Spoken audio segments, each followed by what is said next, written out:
Hello friend, আজকে আমি একটা ঘরোয়া রেসিপি, সম্পূর্ণ ভেজ রেসিপি, যেটা আমি ছোটোবেলায় মা ঠাকুমাদের কাছ থেকেই শিখেছি,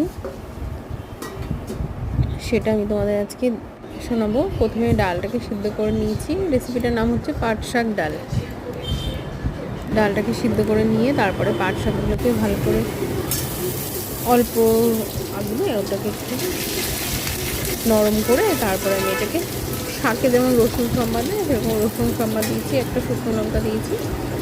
এবার আমি শাকটাকে এর মধ্যে ভাজবো, ভালো করে নরম নরম করে ভাজবো।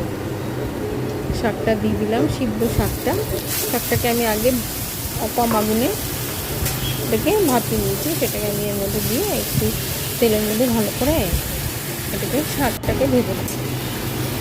আগুনটা কমিয়ে রাখবে, যখন দরকার হবে তখন বাড়াবে। তারপরে আমি ডালটা সিদ্ধ করে রেখেছি, সেটাকে এর মধ্যে দিয়ে দেবো। দিয়ে এবার আর কিছু না, সিম্পল একদম রেসিপি। এবার এটাকে আমি ভালো করে, নুন তো ডাল সিদ্ধ সময় দেওয়া ছিল আর শাকটা ভাজার সময় নুন দেওয়া ছিল, নুনটা তোমাদের স্বাদ মতো তোমরা দেবে। এবার এটাকে ভালো করে ফুটিয়ে নিলেই ব্যাস, রান্না শেষ। খুব ঘনও না, খুব পাতলাও না, মোটামুটি ভাবেই রান্না